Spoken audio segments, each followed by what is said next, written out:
Bom, olá a todos, bem-vindos à disciplina de Bioestatística, né? Obrigado a todo mundo que se matriculou. Infelizmente, né, como eu já adiantei no e-mail, eu não vou estar presente nessa primeira aula e na segunda também. Como são aulas introdutórias, eu decidi gravá-las, né, para a gente não perder um pouco desse tempo.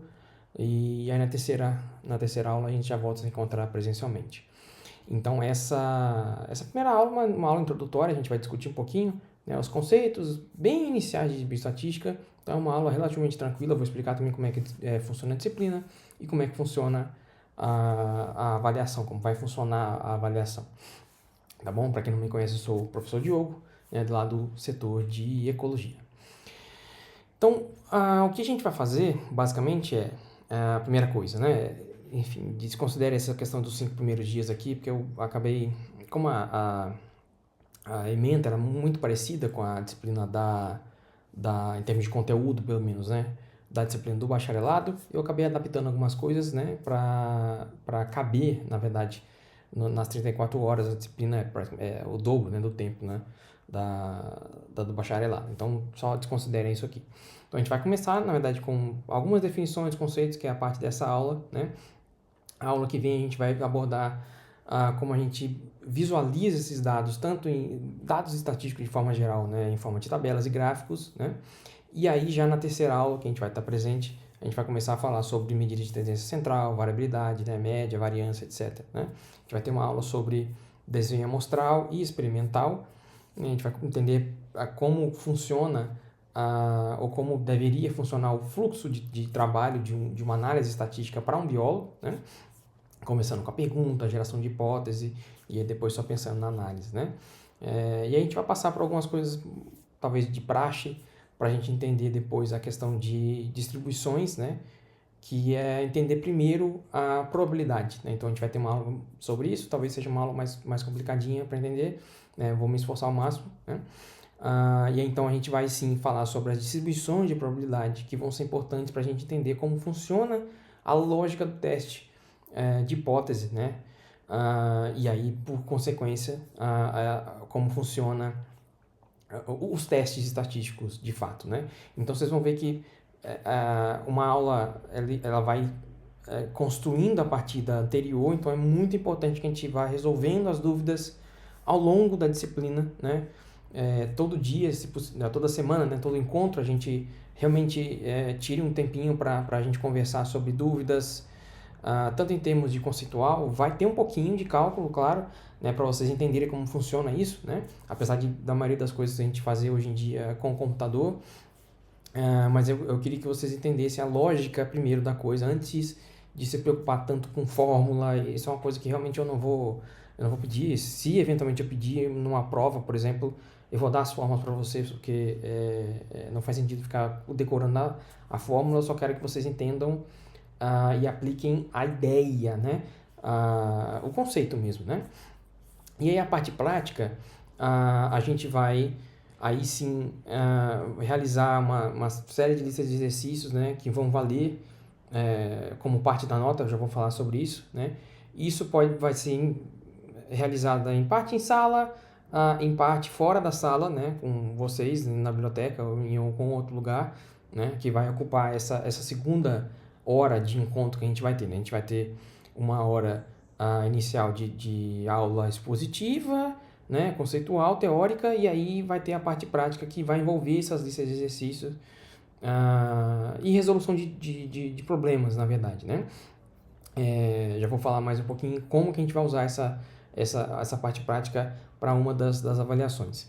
E ao longo das aulas teóricas também, eu vou usar bastante recursos de interação, né, tipo Slido ou mesmo o Kahoot, para a gente interagir, né, durante a aula. Eventualmente, como eu consigo fazer o registro, né, de nomes e tudo mais, eu posso eventualmente considerar isso como um tipo de participação para valer a nota, mas isso é uma coisa que eu não quero que vocês se preocupem agora, né? Isso é uma coisa que vai acontecer naturalmente ao longo da disciplina, né? Em termos de bibliografia, na literatura que eu vou me basear, grandíssima parte da disciplina vai ser baseada nesses dois livros, né? Um livro clássico lá da Sônia Vieira, que eu mesmo, né, estudei na minha graduação, Introdução à Bioestatística. A gente, felizmente, tem esse livro tanto em formato digital, quanto em formato físico na biblioteca, né?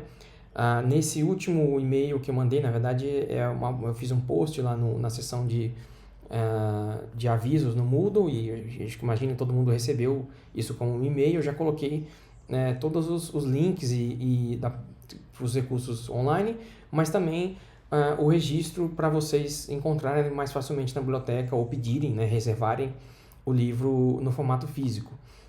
Como é o caso desse aqui, que é o livro do Bussab, do Moretin, que também, se eu não me engano, só está disponível em formato físico, tá? Essa aqui é a última edição, é a 10ª edição, mas, se eu não me engano, tem várias outras edições.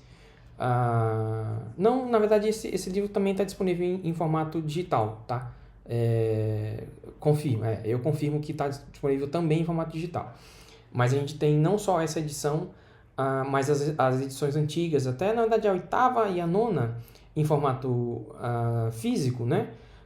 Eventualmente pode ser usado, tem algumas coisinhas ligeiras diferentes, talvez de organização de capítulos e em relação à parte de implementação no código dos exemplos no R, tá? Que é uma coisa que, infelizmente, a gente não vai conseguir ter tempo de aproveitar. Então, o conteúdo em si é praticamente igual das outras edições. Se vocês não encontrarem, pode consultar também as edições mais antigas.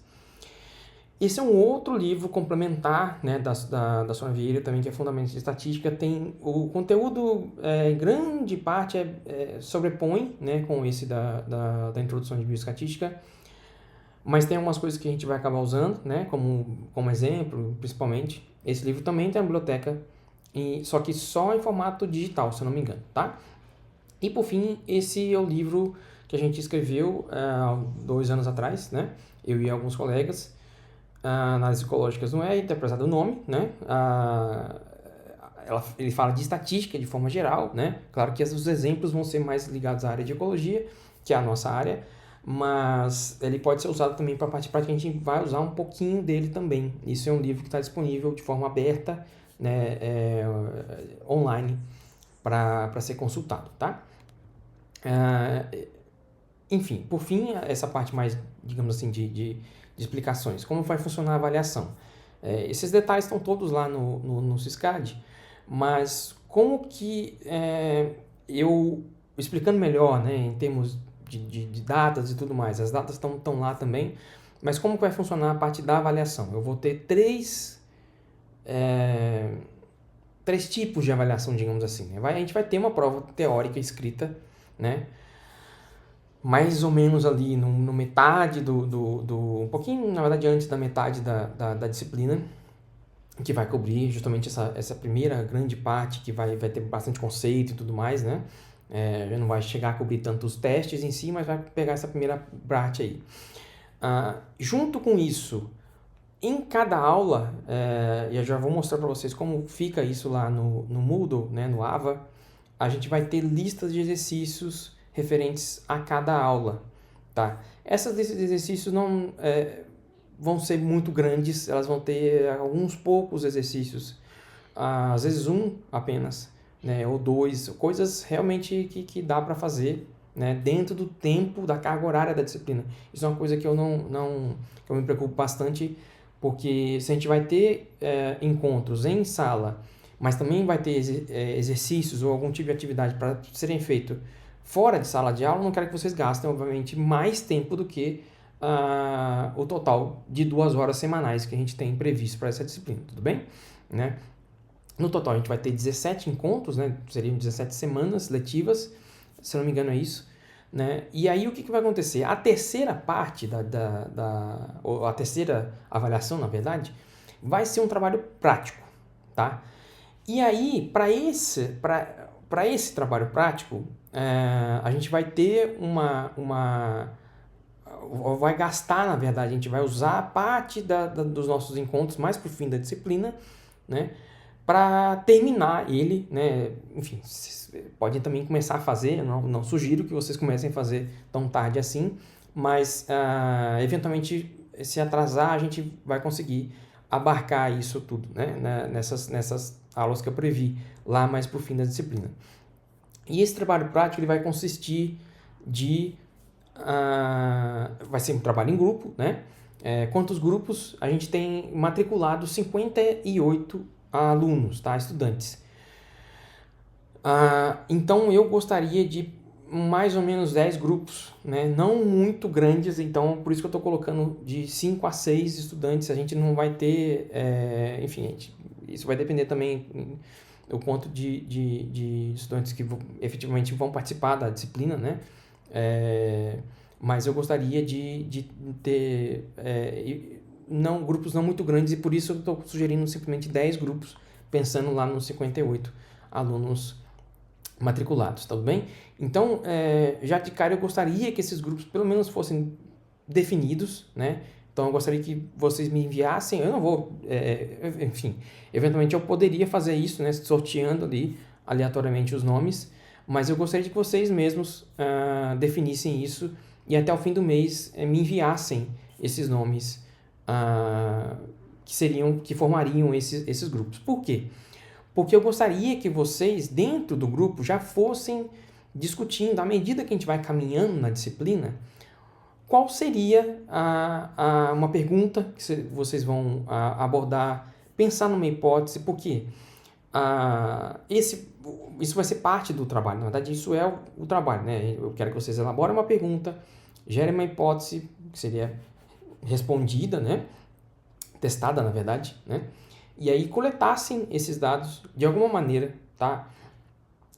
Pode contar capivara lá no Lago de Amor, pode contar passarinho lá no Parque das Nações, ou mesmo gerar dados aleatórios no computador, no Excel, não importa, tá? Como esses dados vão chegar, conquanto óbvio, né, que eles sejam adequados para responder a pergunta de vocês, né? E aí testar essa hipótese, né, que vocês geraram usando as análises que a gente vai ver, tá bom? E aí tirar alguma conclusão biológica a respeito disso, né? Então, vocês veem que à medida que a gente vai caminhando na disciplina, a gente vai abordar isso. Por exemplo, na aula de amostragem, né, que a gente vai ter um pouquinho mais para frente, eu vou falar sobre essa questão de pergunta, como gerar perguntas. A gente vai ter uma leitura também para fazer em relação a isso, né? A gente vai ter uma aula só sobre teste de hipótese, então a gente vai aprender a gerar hipóteses, vai aprender a distinguir hipótese estatística de hipótese biológica. Então, por isso que eu queria que vocês fossem conversando entre si, né, dentro do grupo, ao longo da disciplina, para deixar isso já redondinho. E aí, mais lá para o fim da disciplina, né, do meio para o final da disciplina, coletassem esses dados, né? Depois que a gente tivesse, por exemplo, essa aula de amostragem, né? E aí, lá mais para o final, aí sim, a gente estiver vendo esses testes, essas análises, depois que vocês aprendessem a fazer esses testes, vocês poderiam, de fato, depois de ter coletado o dado, fazer essa análise, né? E aí depois, né, para terminar, tirar-se alguma conclusão, né? Isso, obviamente, vai precisar ser me enviado num arquivo, né, num formato de texto, né? E o prazo de entrega, qual que seria? O último dia da disciplina, tá? Então a gente vai ter, como eu disse, algumas aulas dedicadas a gente finalizar isso aí. Vou ficar, na verdade, com vocês ali, resolvendo essas dúvidas, auxiliando. Então por isso também que não pode ter tantos grupos, né? Porque eu vou passar por cada grupo. Enfim, eu acho que ficou claro a minha mensagem, né? Então, qual que é a minha preocupação com isso, né? Eu quero abarcar diferentes habilidades de vocês, né? Eu não quero simplesmente cobrar o conteúdo numa prova escrita, né? Ou várias provas escritas, porque eu quero justamente melhorar essa inclusive, para quem licenciatura, né? Para quem vai dar aula, eu acho que isso é importante também pensar nisso de abarcar essas diferentes habilidades e competências dos alunos para mostrarem que eles aprenderam ou apreenderam o conteúdo, tudo bem?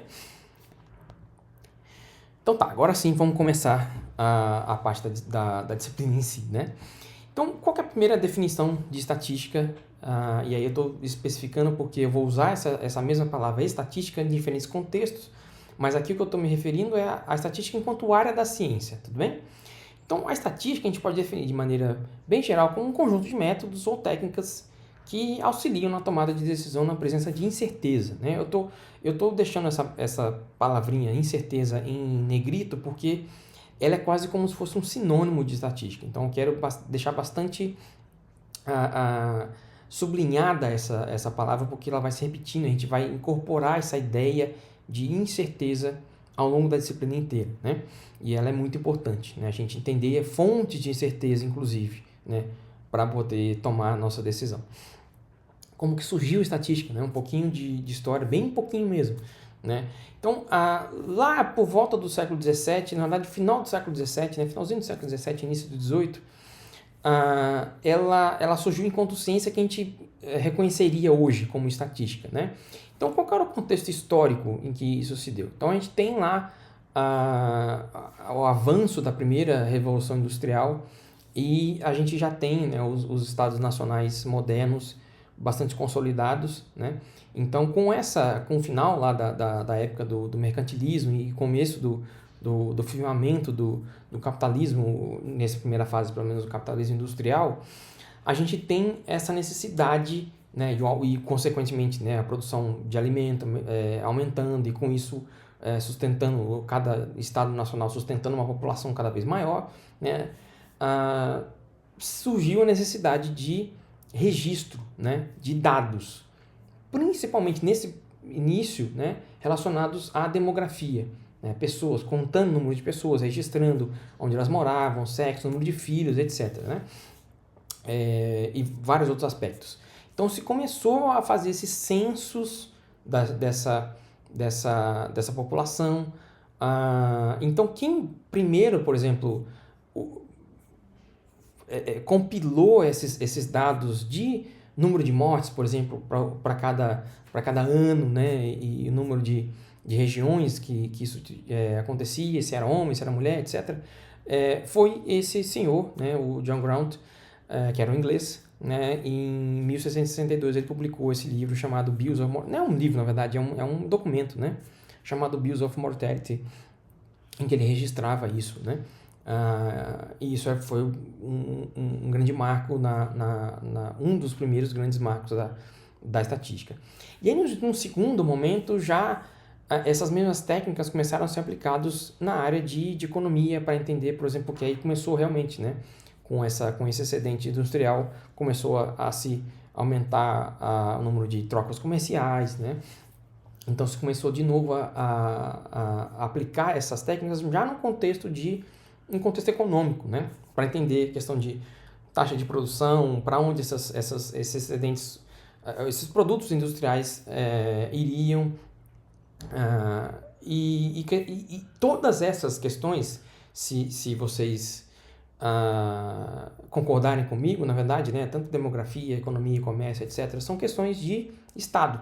Então, a estatística enquanto ciência, ela surgiu como uma ferramenta para auxiliar na administração do Estado moderno, né?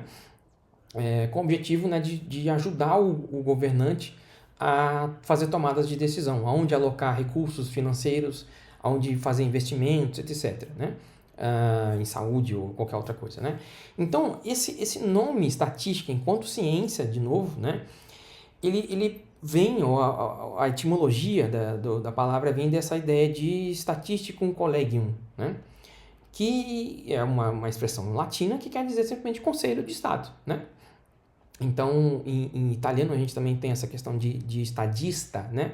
Que seria, que é statista, que seria justamente essa ideia também de estatística, né? Então, isso justamente culminou, digamos assim, ou está incorporado no nosso famoso e querido IBGE, né? Então, o Instituto Brasileiro de Geografia e Estatística, que é, né, como todos sabem, um órgão de Estado que concentra, que compila e analisa dados, é o responsável pelo censo demográfico também, né? Então, esse nome estatística dentro de um órgão de Estado, né, isso tem total a ver com essa surgimento dela, né, como uma ciência que auxilia o governante ou o Estado a se organizar e ser administrado.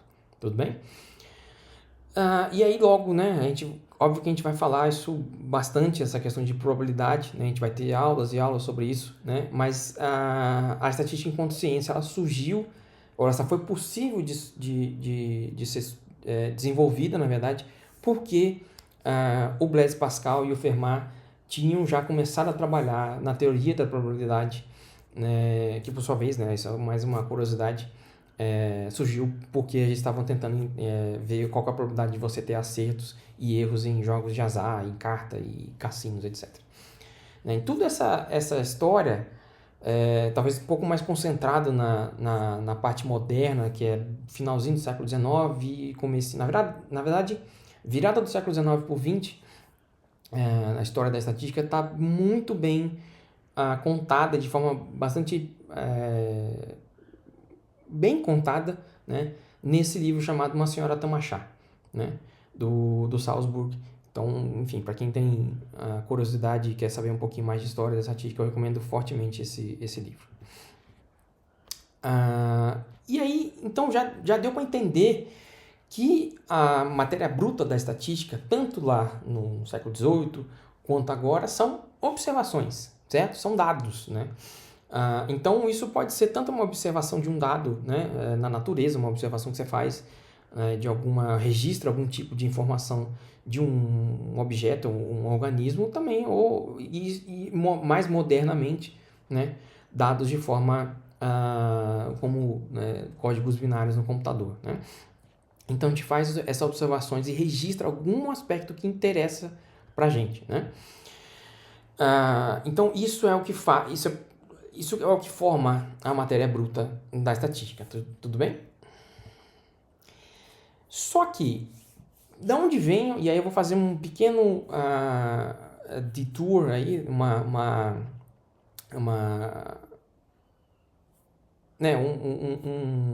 um parêntese, vou abrir um parênteses para explicar um pouquinho por que a gente precisa tanto de dados então, né? E por que eles são tão importantes para ajudar a gente a tirar conclusões sobre a natureza. De onde veio essa ideia? E aí não consigo não falar um pouquinho sobre filosofia e história da filosofia, né? Porque isso, na verdade, essa ideia de que a gente precisa, na verdade, usar essa informações sobre a natureza, né? E observações e experiências sobre a natureza começou com esse distinto senhor aqui, que é o Hassan ibn al-Haytham, né? Isso lá no chamado Califado Abássida, né? Então ele foi, como vocês podem ver aqui no comecinho do século XI ali, né? Século X, século XI, que ele viveu, e esse foi um livro, né, de ótica que ele publicou, que vai influenciar bastante a Idade Média, principalmente o Renascimento Europeu, né? Então foi um dos grandes umas pessoas que despontou na chamada Casa da Sabedoria, que foi fundada em Bagdá, né, que era uma das capitais do Califado Abássida, também às vezes chamado de Império Abássida, mas enfim. Então o Al-Haytham, ele foi o primeiro a usar observações de forma sistemática e também fazer experimentações, né, controladas e tirar conclusões científicas a partir dessas observações, né? Então ele mostrou, na verdade, nesse livro de ótica, a importância de você se basear em experiência, né, em dados que a gente vai chamar de empirismo, né, daqui a pouquinho. Então, como eu disse, isso vai influenciar bastante a filosofia, né, medieval, né? E também vai despontar vai ser talvez redescoberta no Ocidente na Renascença, né, no século XV e principalmente no século XVI, né, finalzinho do XV e do XVI. E aí eu posso falar, né, de maneira mais prática com o Galilei, né, na Itália, mostrando que os experimentos são importantes para a gente tirar conclusões a respeito da natureza, né? Mas de maneira mais, em termos de pensamento, né, a gente pode se referir ao empirismo britânico, pelo menos essa fase inicial do empirismo britânico, com dois caras importantes, que é o Francis Bacon e o Thomas Hobbes, talvez mais o Francis Bacon, que mostraram ou que argumentaram sobre a importância de você se basear em dados para tirar conclusões, né? Isso se contrapunha um pouco com uma outra linha, né? Uma outra família, digamos assim, de argumentação, que é o racionalismo, né?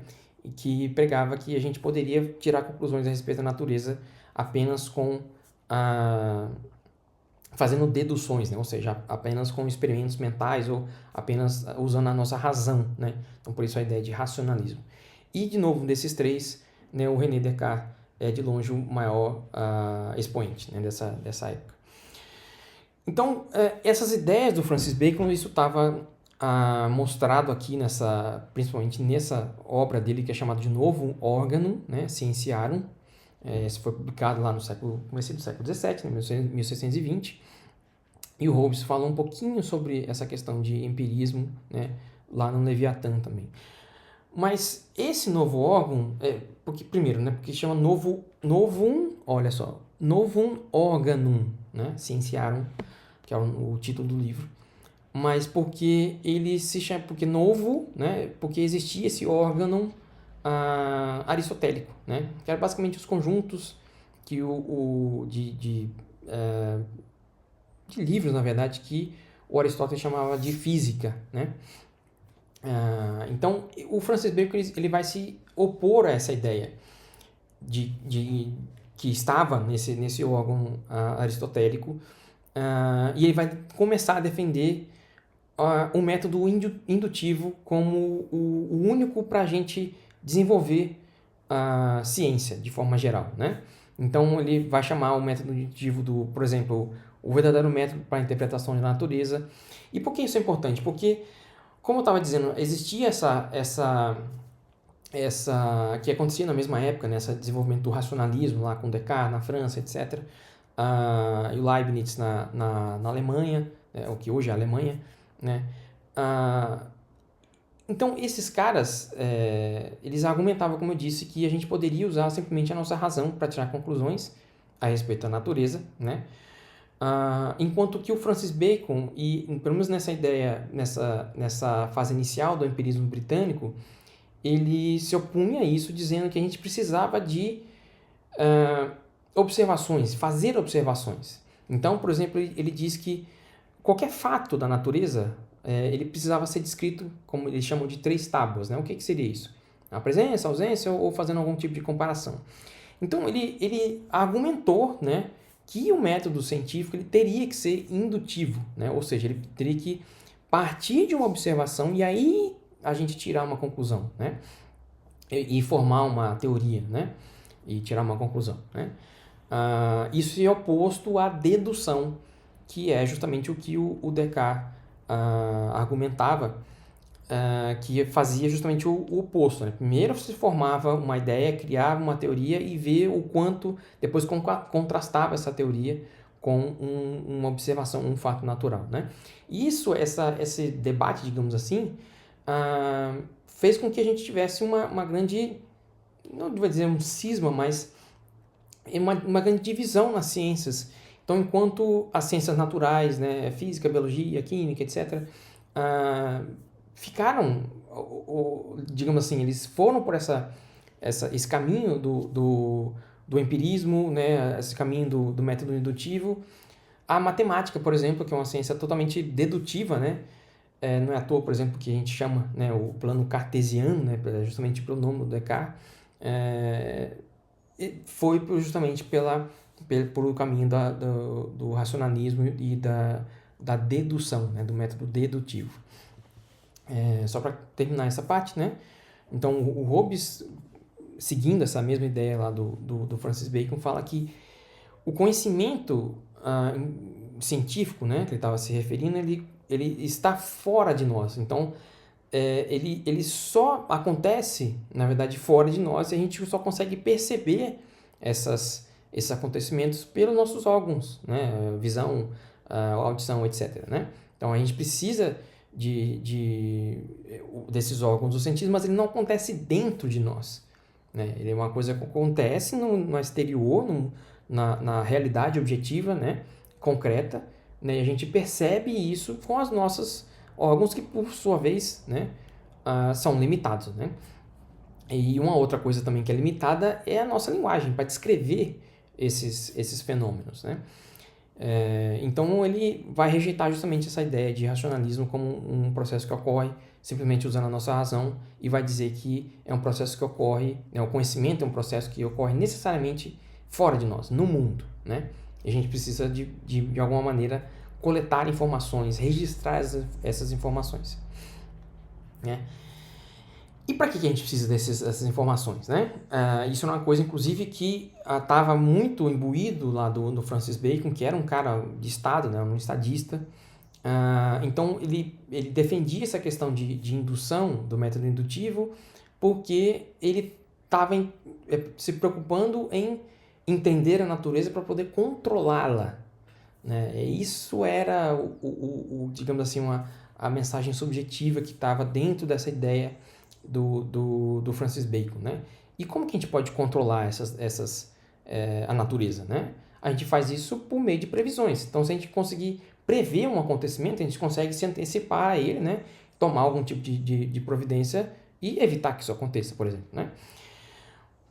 O que é previsão, né? Então, só uma brincadeira aqui, como é que a sua avó imagina que seja uma previsão e como ela realmente acontece, né? Então, isso aqui é um gráfico, por exemplo, do aumento da temperatura da superfície terrestre, por exemplo, né? Nos últimos anos. Então, a gente vê, por exemplo, que a gente tem dados, de fato, observados até aqui, até esse ponto aqui nesse gráfico, né? E aí, a partir disso, a gente usa modelos estatísticos, né, que são justamente essas cores aqui, né, para dizer, de acordo com alguns cenários, que eu estou, nesse caso, simulando, né, como que seria, ou em que grau a gente aumentaria ou diminuiria a temperatura da superfície terrestre nesses cenários, né? Então, eu tenho lá diferentes curvas aqui que vão me mostrar se tal coisa acontecer, né, e aí da ideia do indutivismo aqui, ó. Se tal coisa acontecer, né, eu vou observar um determinado fenômeno, por exemplo, uma diminuição aqui ou pelo menos a manutenção das emissões de gás carbônico, isso não vai afetar tanto a temperatura. E se eu tiver um aumento drástico da emissão de CO2, eu espero, né, um aumento da temperatura terrestre como consequência, tá? Então, é a partir desse tipo de ferramenta. Claro que aqui não dei detalhes porque não é ideia, mas só para vocês entenderem, né, essa lógica geral, né? Como que a gente usaria estatística, por exemplo, para fazer previsões, né? Que não é, obviamente, o que essa senhora aqui tá fazendo, né? Então, e aí, olha só, antes da gente avançar. Então, vocês veem que aqui, lembra daquela ideia de incerteza como até um sinônimo, né? Você... até um pouco mais seria um sinônimo de estatística, né? Essa é uma afirmação um pouco drástica. Então aqui, olha só, eu não tenho só um cenário, aqui eu tenho pelo menos 5. Então, para mostrar, para incorporar justamente que eu não tenho certeza do que vai acontecer no futuro, em 2050, mas eu posso prever, posso fazer previsões de acordo com um conhecimento prévio, né? Que é justamente os dados que eu tenho coletados. Tudo bem? Então, essa ideia de incerteza, né, é isso que eu queria que vocês entendessem, que é o que a estatística vai ajudar a gente a fazer, né? Tomar decisões na presença de incerteza, né? E ao longo da disciplina eu vou ajudar vocês, ela foi pensada na verdade para ajudar vocês a entenderem a lógica da estatística, como a estatística funciona, né? E principalmente para entender que a estatística é uma ferramenta para um biólogo, tá? Ela não vai ser, para vocês, pelo menos não agora, uma área de estudo, ela vai ser uma ciência que vai ajudar a gente a tomar conclusões biológicas. A gente vai usar ela como ferramenta para analisar dados que a gente tenha coletado, né, para tirar conclusões biológicas. Então, essa é uma filosofia que está, por exemplo, no livro do nosso professor aqui da Embrapa, né, o Guilherme Mourão, e do Bill Magnusson, né, que eram os autores da primeira edição, e aí depois na segunda edição chegou também a Flávia Costa, que é pesquisadora do INPA, lá em Manaus, junto com o Bill Magnusson, que é o livro chamado Estatística Sem Matemática, né? Então, é um livro também que está disponível na biblioteca, é um livro muito muito legal, na verdade é um livro que me influenciou bastante, então eu recomendo fortemente para vocês, né? E nesse livro ele enfatiza justamente, e é o que eu vou fazer na disciplina, enfatizar a pergunta, gerar hipóteses para responder essa pergunta e só depois se preocupar qual teste, né, eu vou usar para responder isso. Porque, acreditem, isso vai vir naturalmente, tá bom? Então, isso também está aqui nesse artigo, né, em inglês, claro, mas que eu gosto bastante. Talvez, eventualmente, a gente leia ele na disciplina. Talvez eu vou deixar como sugestão só, tá? Então, enquanto área da ciência, né, a estatística pode ser distribuída ali em 3 grandes sub-áreas, digamos assim, né? Estatística descritiva, probabilidade e estatística inferencial. Ao longo da disciplina a gente vai passar por essas 3 áreas, a gente vai usar métodos que a gente vai chamar de descritivo para descrever um conjunto de dados, né? Por exemplo, média, variância, etc. Né? A gente vai passar por probabilidade e vai depois, lá no final da disciplina, na parte final, tomar decisões, né? Que é justamente a parte inferencial, né? Fazer teste de hipótese, por exemplo. Então, qual que é a diferença de estatística descritiva e inferencial, né? A estatística descritiva, como eu já adiantei, ela vai resumir um conjunto de dados por meio, às vezes, de um número, por meio, às vezes, de uma tabela ou um gráfico, né? Ela vai ajudar a gente a explorar esses dados de uma maneira inicial ali para entender o que está acontecendo, para encontrar padrões, por exemplo, né? E para isso a gente vai usar bastante medidas de tendência central, tipo média, mediana, e medidas de dispersão, tipo variância, desvio padrão, etc. Tá? Já a estatística inferencial a gente vai usar para fazer algum tipo de afirmação, né, sobre a população a partir de uma amostra, que é de fato o que a gente vai ter para trabalhar. Tá? E para isso o que a gente vai fazer ou vai precisar fazer estimar parâmetros e construir modelos. Tá? A gente vai fazer isso ao longo da disciplina também. Algumas definições, né, a gente vai começar agora, né, além dessa questão de dados, né, a gente já falou, e a definição da própria estatística, a gente vai falar sobre alguns conceitos bastante importantes para a gente começar essa nossa caminhada aqui na disciplina. Então, algumas notações que eu vou usar, né, a gente vai usar letras, o alfabeto latino maiúsculo para se referir à população e letras minúsculas para se referir à amostra, né? Mesma coisa aqui, x e y normalmente vai ser relacionado a variáveis, né? Variáveis aleatórias, né? O parâmetro, a definição de um parâmetro é um aspecto da população a ser estimado, né? Ele geralmente vai ser se referido usando letras gregas ou letras maiúsculas, como eu estava dizendo, às vezes pode ser uma letra N maiúscula, né? E aqui, olha aqui, eu estou usando o nome de novo estatística, mas num outro contexto, olha só. Eu estou chamando de estatística um aspecto da amostra, tá bom? E para isso eu vou usar letras minúsculas latinas, por exemplo, um N minúsculo, tudo bem? E aí eu também posso ter estatística do teste, tá? Então, como eu referi à estatística do teste, eu estou me referindo a um número, né, um valor, que vai medir um determinado padrão que eu estou interessado, tá? Por exemplo, o F, ou T, ou Q quadrado, ou qualquer outra coisa, tá?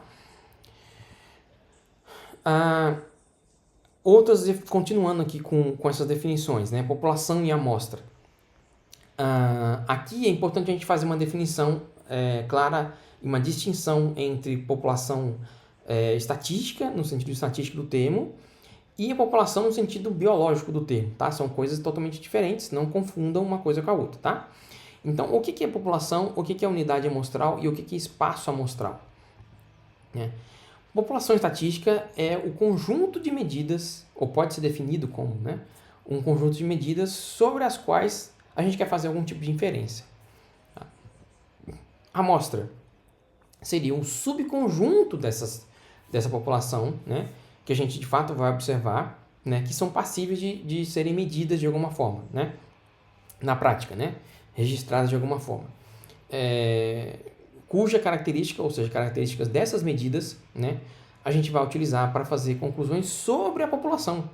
Então, isso é uma primeira distinção e um contraste importante para a gente entender que, apesar da gente trabalhar com uma amostra, que é o que de fato a gente consegue medir, né, a gente não está interessado em fazer, na grandíssima maioria das vezes, inferências sobre a amostra.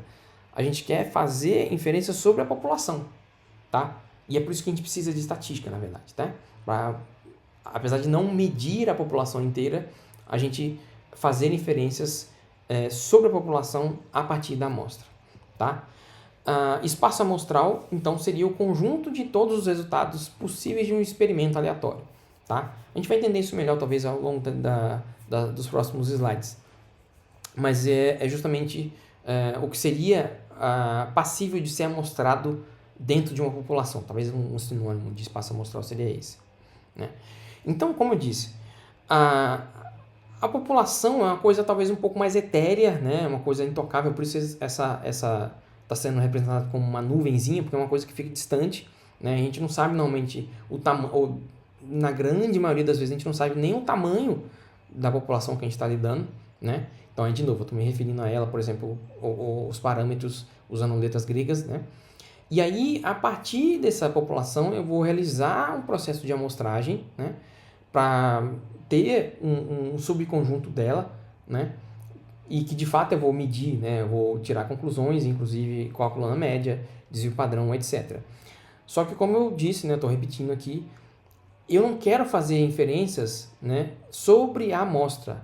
Eu quero fazer inferências sobre a população. Então é aí que entra as técnicas estatísticas que a gente vai aprender aqui, tudo bem?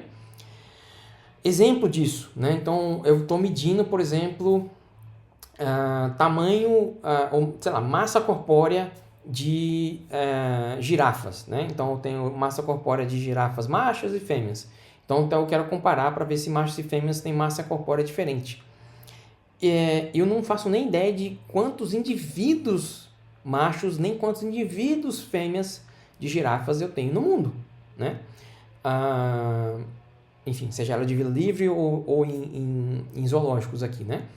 Eu só sei que eu tenho como mostrar e medir de fato, né, pesar ali, ou fazer algum tipo de estimativa da massa corpórea de um conjunto restrito de girafas, machas e fêmeas, né? Sei lá, 100 de cada 100 indivíduos machos, 100 indivíduos fêmeas. Então, essa é a minha amostra, né? 100 indivíduos machos de girafa, 100 indivíduos fêmeas de girafa. E uma população é todos os indivíduos fêmeas e todos os indivíduos machos de girafa de uma determinada espécie, tá? A gente sabe que tem, acho que 4 espécies de girafas, né? Tudo bem? Acho que ficou mais claro, talvez, com esse exemplo que eu estou dando, né? Então, aqui é um site, né? Que eu gostaria... Não sei se dá para... Deixa eu ver se consigo clicar. Sim, consegui. Então, aqui, olha só. É um gráfico, na verdade, uma coisa...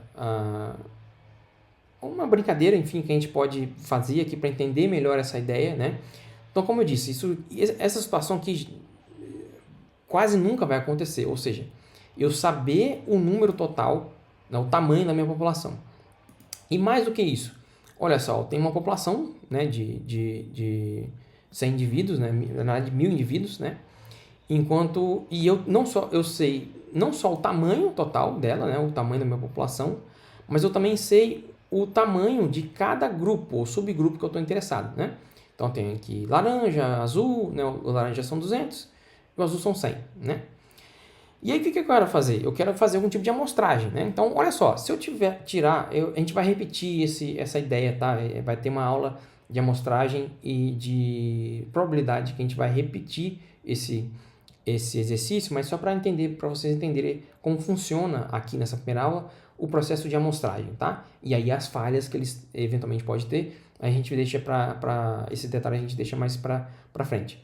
Então, se eu tirar 20 amostras dele, então olha lá, N minúsculo, né? Porque eu estou me referindo à amostra, vocês verem que esses números eles não batem muito bem com o que estava antes, né? Então, por exemplo, se eu tirar 20, 11 aqui, por acaso, são de indivíduos verdes. E eu não tirei nada de azul e roxo, né? Purple. Mas eu sei que existem indivíduos azuis e roxos na população. Mas o que acontece se eu aumentar essa amostra de 20 para 100, por exemplo? Olha lá. Então já tem uma representação um pouco mais parecida com o padrão que eu tinha na população. Tudo bem? Então essa é a ideia, tudo bem? A gente está fazendo essa amostragem para entender ou para tentar acessar os padrões que existem numa população. Tá? Essa é a ideia geral do processo de amostragem.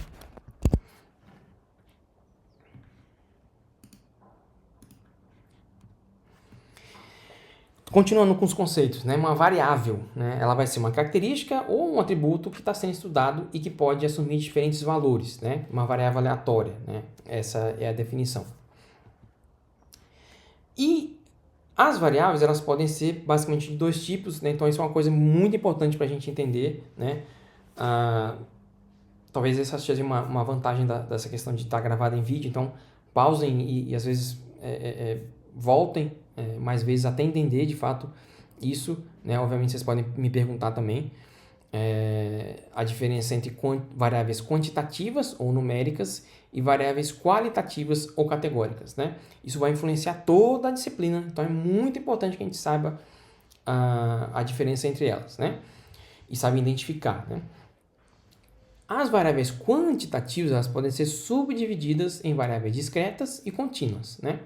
Um sinônimo de variável discreta é uma variável de contagem, né? E uma variável contínua é uma medida contínua, né? Enfim. E aí eu estou dando uma dica, né? Que são números com vírgula, digamos assim, né? Exemplos disso: área, né? Densidade, tamanho, altura. Eu tenho, por exemplo, 1,68 m, né? Então é uma variável contínua, porque eu poderia ter 1,69 m, né? Por outro lado, variáveis discretas são aquelas que são descritas por um número inteiro. Por exemplo, abundância, riqueza de espécies, número de patos numa determinada lagoa. Não posso ter 2,5 patos, né, numa lagoa, né? Então é um indivíduo de pato. E por outro lado, variáveis qualitativas, né, que são categóricas, elas podem ser subdivididas em variáveis nominais, né, e ordinais. A diferença é que as nominais elas não têm uma ordem pré-definida. Por exemplo, grupo sanguíneo, né? Então eu posso ter o tipo ABO e eu posso ter o tipo OBA, tanto faz, né? Porque não tem uma precedência para o tipo sanguíneo A sobre o B, né? Uma variável ordinal já segue uma determinada ordem. Ela tem uma ordem pré-definida, digamos assim. O alto é sempre maior do que o baixo, tá? O bom é sempre maior do que o ruim. Ele precede o ruim, tá? Ele tem um valor maior do que o ruim, tá? Então, essa variável, né, uma variável aleatória, ela é uma variável quantitativa, dos tipos de variáveis aqui, né, a gente vai chamar uma variável quantitativa cujo resultado, né, o valor que ela vai assumir de fato, né, por exemplo, o tamanho de um lago, né, uma área de um lago, ela vai depender de um conjunto de fatores, que a gente vai chamar por enquanto de fatores aleatórios, tudo bem? Então, uma variável aleatória discreta, ela vai assumir valores finitos, né, e uma variável por exemplo, aqui, né? O número de patos é sempre 2, 3, 4 e nunca 2,5, né? E uma variável contínua, ela vai assumir valores dentro de um intervalo de números reais, como eu disse, né? No exemplo aqui. Aqui. A altura pode ser 1,68, 1,69, etc, né? Então, a gente já fez esse exemplo, né? Mas essa atividade, por exemplo, de amostrar, né, algo, como a gente já viu naquele exemplo lá do site, ele incorre em algum tipo de erro, algum tipo de incerteza inerente ao processo de amostragem. Então, por exemplo, eu sei que uma moeda, por exemplo, tem duas faces, certo? A cara e coroa. E eu sei que se a moeda não tiver viciada ou tiver algum tipo de peso maior de um lado do que do outro, por exemplo, né, que faz com que ela sempre caia de um mesmo lado, se eu jogar ela. E eu esperaria, né, que ela tivesse o mesmo número de faces, né? Ela mostrasse o mesmo número de faces equivalentes, né? 50%, 50%, quando eu jogasse ela, né? O ponto é que o número de vezes, como a gente acabou de ver no exercício, vai influenciar o número de vezes que eu jogar ela, vai influenciar o resultado que eu vou obter, né? Então, por exemplo, como a gente viu lá, né? Se eu jogar 30 vezes, né? Um exemplo aqui, ela pode, ao acaso, me dar mais coroas, né? 25 coroas e 5 caras, né? Então a gente vai entender, de novo, lá numa aula apropriada para isso, que a gente precisa de um número de amostragem, né? Ou seja, o tamanho amostrado tem que ser suficiente para mostrar o fenômeno que eu quero descrever, né? Isso também é um outro site, deixa eu ver aqui.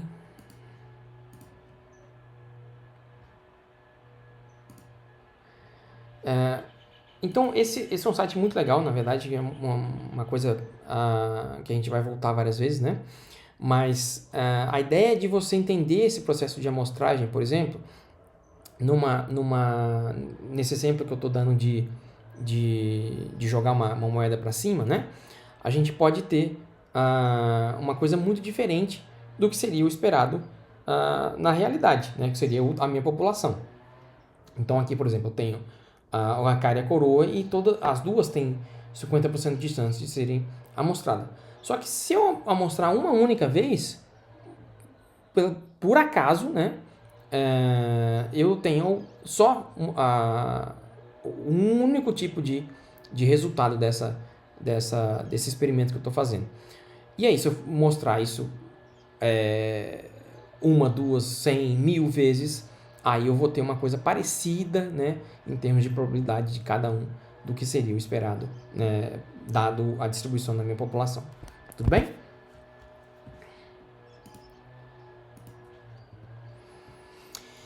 E aí, para terminar essa aula, como que a gente vai usar, então, né? Eu falei que a estatística é uma ferramenta para um biólogo. Então, como é que a gente vai usar a ferramenta na prática? E na verdade, eu planejei essa disciplina inteira, né? Focando justamente nisso, né? Da lógica de se usar a estatística na biologia. Então, eu vou, de novo, enfatizar a pergunta, a importância de a gente gerar perguntas primeiro, antes de pensar na análise, no teste, né? Gerar hipóteses, né? Para responder essa pergunta, né? E aí, de fato, ir coletar esses dados, né? Planejar, na verdade, né? Antes. Planejar essa coleta de dados de maneira efetiva, né? Para responder a minha pergunta e aí, assim, coletar esses dados, né? E aí, depois analisar, fazer algum tipo de interpretação, né? E apresentar esses resultados de maneira na forma gráfica ou tabelas, né? Então é basicamente isso que vocês vão fazer no trabalho, tá? Que seria essa terceira avaliação. Eu quero que vocês repitam esse processo, né? Vocês mesmos, né? Dentro do grupo, né? Então essa formulação, por exemplo, da pergunta, né, da hipótese, ela sempre vai se basear numa teoria, seja ela uma teoria evolutiva, ecológica, ou enfim, qualquer outro tipo de teoria que você possa ter, né? E esse planejamento da coleta do dado também vai levar em conta não só a hipótese, mas também a teoria que está apoiando essa pergunta, né? Então a gente sempre vai partir de uma observação, como eu disse, né? Depois que a gente saber o que a gente quer o que a gente quer investigar, claro. A gente vai formular questões a partir dessa observação da natureza, né? E aí vai gerar uma hipótese biológica a respeito disso, né? Para tentar explicar por que determinado fenômeno acontece. A partir dessa hipótese biológica, eu vou gerar uma hipótese estatística, né? E aí sim é o que vai ser testado, na verdade, na forma de uma hipótese nula e uma hipótese alternativa. Eu vou contrastar essas duas hipóteses e aí eu vou realizar a análise estatística e vou fazer algum tipo de inferência a respeito disso, né? Vou tomar uma decisão. Tá bom? Então é isso. Eu espero que essa parte, de novo, eu peço desculpas por não estar presencialmente aí, né? E mandar essa aula como vídeo, mas Eu espero que tenha ficado claro para vocês essa parte inicial da disciplina. Como eu disse, é uma coisa bem introdutória, né? Eu acho que fica bastante adequado, né? A gente discutir isso dessa forma. E é isso. Até daqui a pouco a gente vai ter uma outra aula ainda, né? Que eu vou deixar gravada para vocês, mas a gente se fala daqui a pouquinho.